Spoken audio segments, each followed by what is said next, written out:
2장 11절에서 15절의 말씀입니다. 이는 하나님께서 외모로 사람을 취하지 아니하심이라. 무릇 율법 없이 범죄한 자는 또한 율법 없이 망하고, 무릇 율법이 있고 범죄한 자는 율법으로 말미암아 심판을 받으리라. 하나님 앞에서는 율법을 듣는 자가 의인이 아니요 오직 율법을 행하는 자라야 의롭다 하심을 얻으리니, 율법 없는 이방인이 본성으로 율법의 일을 행할 때에는 이 사람은 율법이 없어도 자기가 자기에게 율법이 되나니, 이런 이들은 그 양심이 증거가 되어 그 생각들이 서로 혹은 고발하며 혹은 변명하여 그 마음에 새긴 율법의 행위를 나타내느니라. 아멘.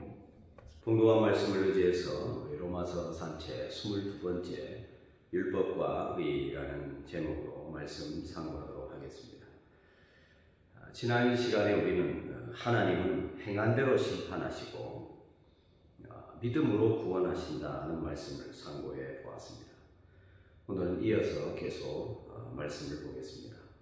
15절까지 이제 살펴보고자 합니다. 15절까지 본 이유는 14절까지 또 15절의 원어에 보면은 이 첫 단어가 왜냐하면이라는 단어가 빠져 있습니다. 원어에는 들어있는데 번역에는 왜냐하면이라는 말이 빠져 있습니다.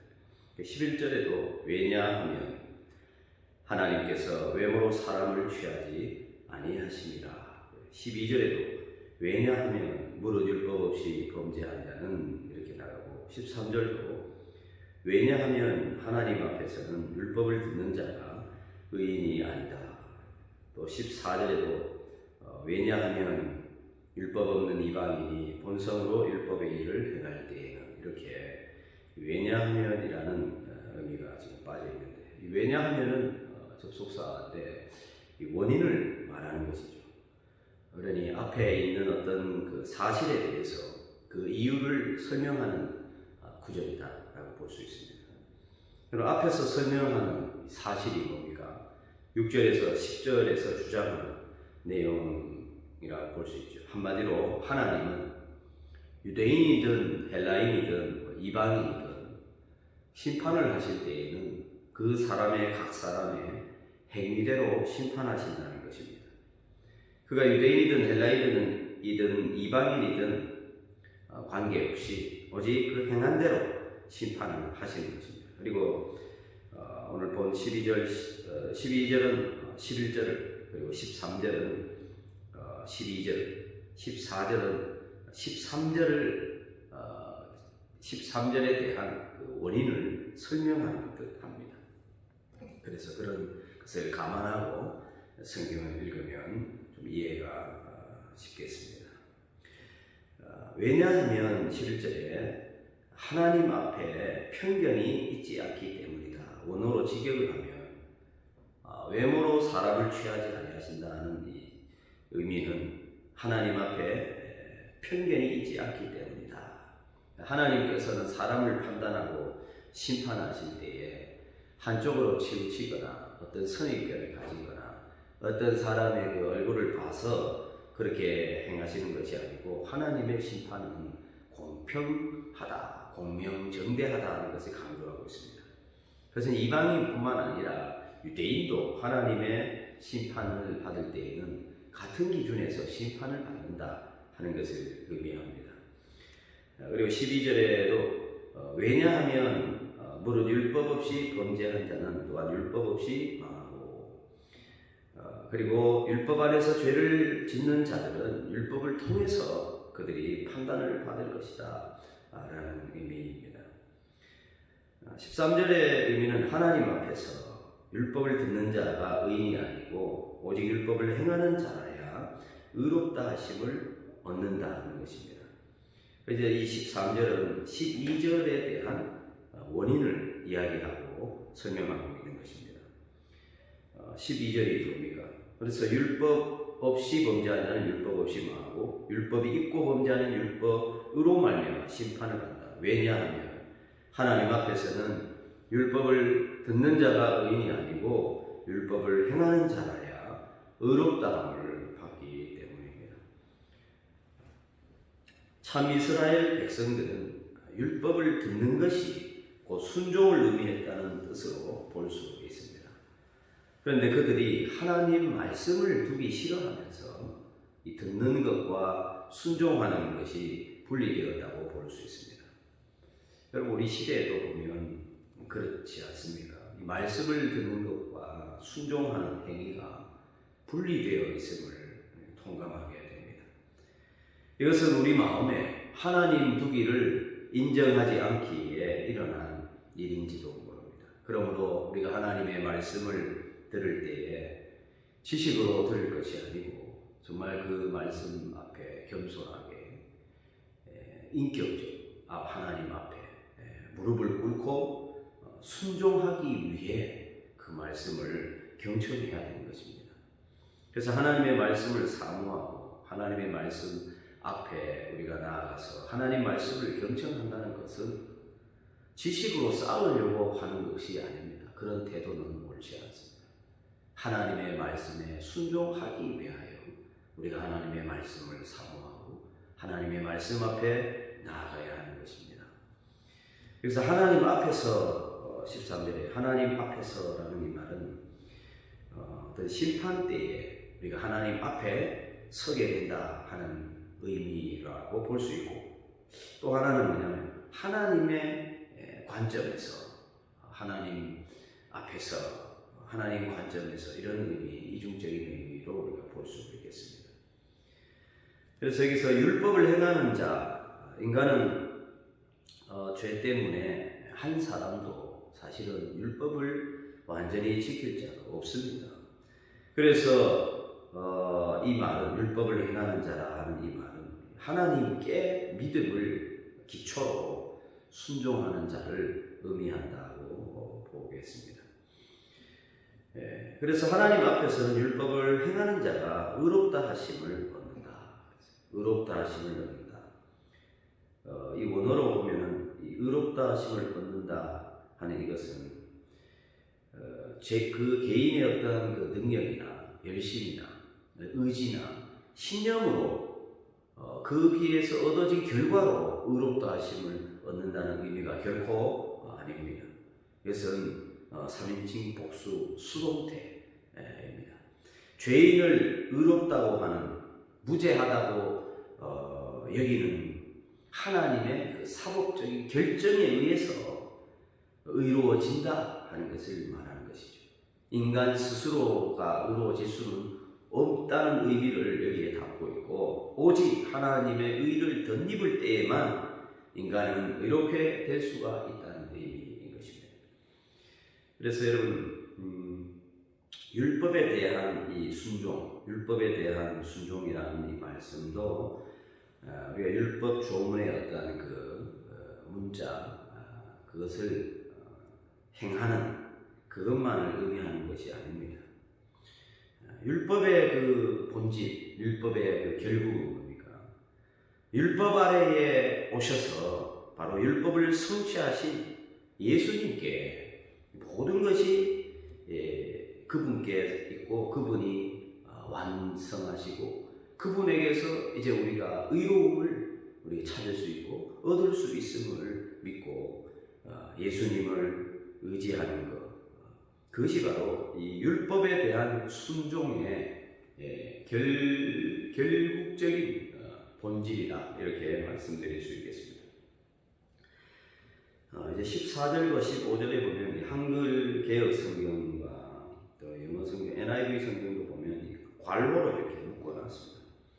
그런데 이 원문에는 이 괄호가 없습니다. 그래서 이 괄호를 묶느냐 마느냐 학자들 간에 또 다른 주장들이 있습니다. 괄호를 묶는 편에서는 14절과 15절에서 이어나오는 이 16절이 14절과 15절과는 직접 연결될 수 없기 때문이라고 보는 경우이죠. 그래서 15절에서 이방인들에 대해서 말하고 심판날에 대해서는 전혀 언급이 없는데 16절은 또 심판날에 일어날 일을 말하고 있기 때문에 괄호를 하는 것이 맞다, 이렇게 주장합니다. 반면에 괄호를 할 필요가 없다고 보는 교회가 있습니다. 원문에도 괄호가 없기 때문에 굳이 괄호를 만들 이유가 없지 않느냐. 그리고 문맥으로 볼 때 왜냐하면이라는 이 접속사가 앞구절의 원인을 설명하는 것이기 때문에 왜냐하면 이런 그 14절에 율법 없는 이방인이 본성으로 율법의 일을 행할 때에는 그래서 14절과 15절이 13절의 원인을 대한 것을 설명하고 있기 때문에 문맥으로도 무리가 없다라고 보는 것입니다. 그래서 우리가 괄호를 쳐야 되냐 말아야 되냐 그건 그렇게 중요한 것은 아닌데 중요한 것은 우리가 오늘 본문의 말씀에서 정말 놓치지 말아야 하는 것은 하나님의 심판에 대해서 바울이 지금 말하고 있다 하는 이 포인트를 우리가 놓쳐서는 안 되는 것입니다.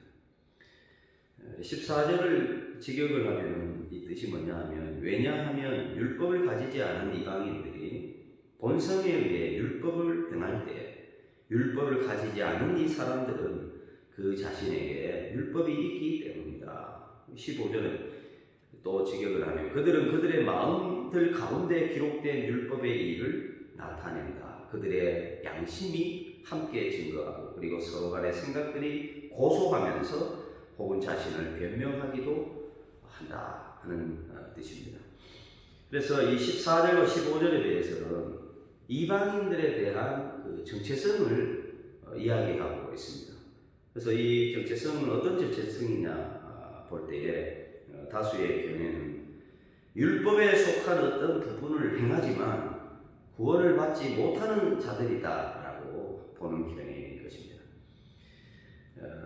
그래서 이 본문에서 놓치지 말아야 하는 것은 다시 한번 강조드리면 여기에서 바울은 구원을 얻을 수 있는 길을 지금 강조하고 있는 것이 아니고 심판에 대해서 하나님은 행한 대로 심판하신다 하는 것을 바울이 강조하고 있습니다.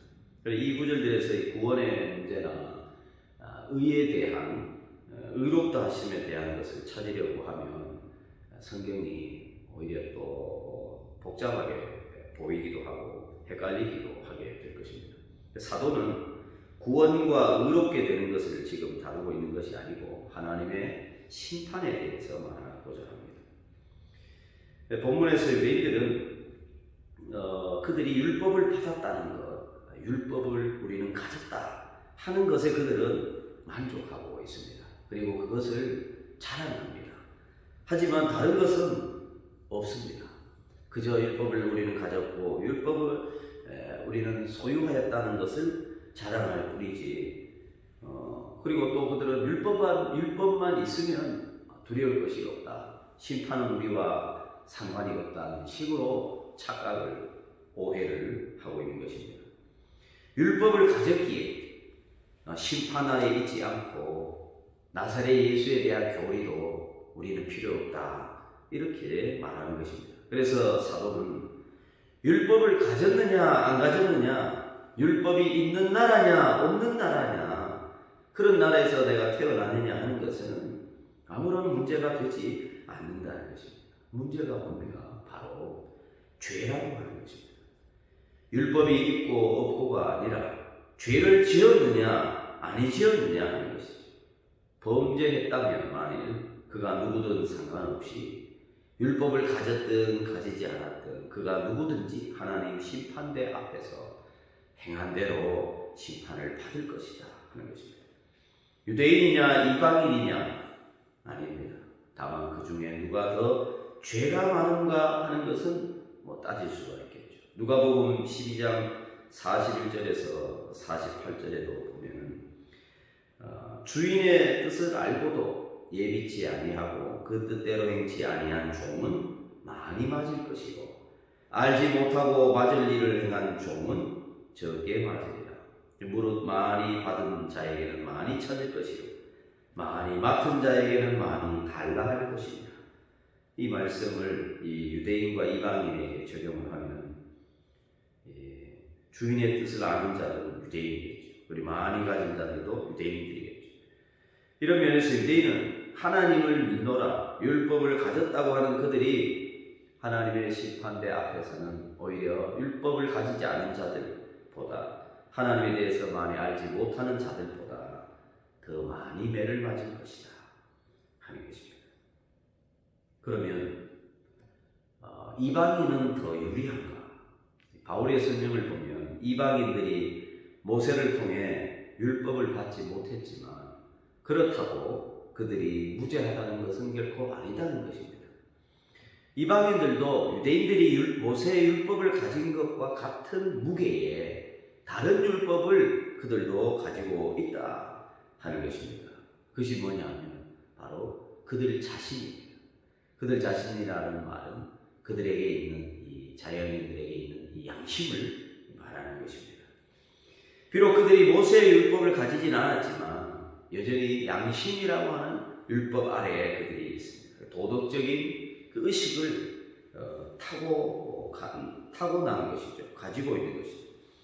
그래서 그들은 도덕적인 차원에서 양심적 차원에서 심판을 받을 것으로 보입니다. 이방인들이 아무리 무죄하다고 해서 율법을 모른다고 해서 살인하는 것, 도둑질하는 것, 강도질하는 것과 같은 죄들에 대해서 율법 아래에 있는 유대인들 못지않게 그들도 그것이 잘못된 죄다라는 것은 누구나 다 알 수 있는 것이죠.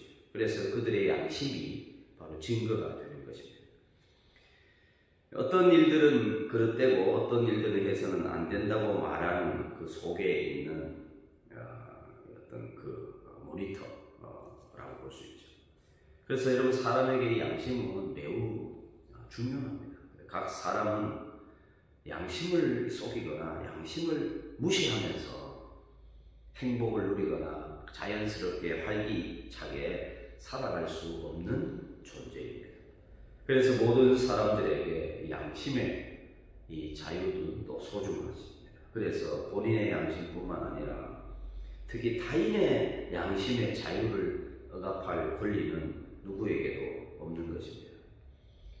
그러나 그렇다고 양심이 진리라는 말은 결코 아닙니다. 양심은 완벽할 수가 없습니다. 율법보다는 못하다고 볼 수 있죠. 왜냐하면 이 양심이라고 하는 것은 잘못된 선입견이나 잘못된 어떤 그릇된 풍습에 매이게 되면 양심도 그 범주를 벗어나지 못하게 되기 때문입니다. 예를 들면 사도 바울이 말하기를 그는 자기가 배심하기 전에 그리스도의 교회를 박해했습니다. 그러나 바울이 고백하기를 뭐라고 말하냐면 선한 양심으로 그리스도의 교회를 박해했다 이렇게 말합니다. 그때 그리스도의 교회를 박해할 때의 사도 바울의 양심이 뭐냐? 그리스도의 교회를 박해하는 것이 하나님을 기쁘시게 하고 또 하나님을 위한 일이라고 생각을 했다는 것입니다. 그래서 그 생각들과 그 양심이 지극히 잘못되었음을 나중에 이제 알게 된 것이죠. 그래서 여러분 양심은 완벽한 도구가 되지는 못합니다. 그럼에도 불구하고 양심에 따라 사는 것입니다. 사람이라. 다만 그 양심이 진리의 조명을 더욱 많이 비침을 받기를 강구하고 이제 훈련이 필요한 것이죠. 유대인들이 율법을 가졌다는 것이 심판을 면할 수 있는 어떤 면죄부가 되지는 못하듯이 이 양심의 어떤 가책을 느꼈다는 것이 심판을 면할 수 있는 기준도 될 수가 없습니다. 하나님께서 유대인들에게 율법을 주신 유일한 목적은 뭐냐면 바로 예수 그리스도를 나타내시기 위함입니다. 따라서 인간의 몸을 입고 이 땅에 오신 예수 그리스도께서 곧 율법의 모든 것을 다 이제 성취하시고 이제 완성하시는 것입니다. 그러므로 바울은 그리스도가 구약의 이 율법처럼 인간들에 대한 이 심판의 근거가 됨을 다음 구절에 이제 또 말씀을 하고 있습니다. 모쪼록 오늘 우리 유대인들은 율법을 가졌고 그들은 율법을 자랑하면서 그 사실로 하나님의 심판을 면할 수 있다고 그들은 오해하였습니다. 그들의 종교적인 열심과 종교적인 아주 익숙한 그 생활이 그들의 심판을 면제시키는 것이 결코 아닌데도 그들은 그런 생각을 한 것이죠. 오늘 이 시대에 우리에게 적용을 하면 하나님을 아는 자들, 하나님의 말씀을 가진 자들, 그것으로 정부가 될 수는 없는 것입니다. 그들이 율법을 진정으로 가졌고 진정으로 알았으면 그 율법이 가리키는 바 구주 예수 그리스도 앞으로 나아갔어야 됐죠. 오늘 우리도 마찬가지입니다. 종교가 기독교인 것에 만족해서는 안 되고, 내가 성경을 읽고 성경에 대한 지식을 많이 아는 것으로 우리는 자랑하며 그것에 자랑하고 또 그것으로 인해 교만하고 우쭐해할 수가 없습니다.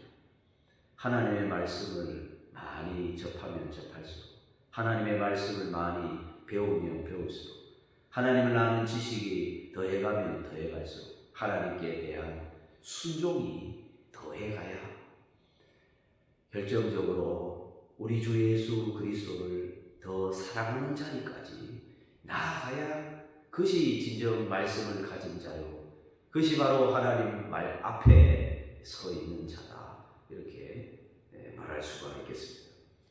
오늘 이 말씀 통해서 우리 자신의 신앙을 다시 한번 돌아보시고, 나는 이 말씀을 가진 자로서, 하나님을 아는 지식이 더해감으로써 나는 우리 구주 예수 그리스도의 은혜 아래 더욱 사모하며 나아가는가, 나는 하나님을 이전보다 더 사랑하는 자리에 나아가는가, 나는 오늘 하나님의 말씀을 배우고 하나님의 말씀을 듣는 이유가 하나님을 사랑하여 하나님께 순종하기 위함인가, 오늘 자신의 모습을 말씀 앞에 비추어 볼 수 있기를 바랍니다. 기도하겠습니다.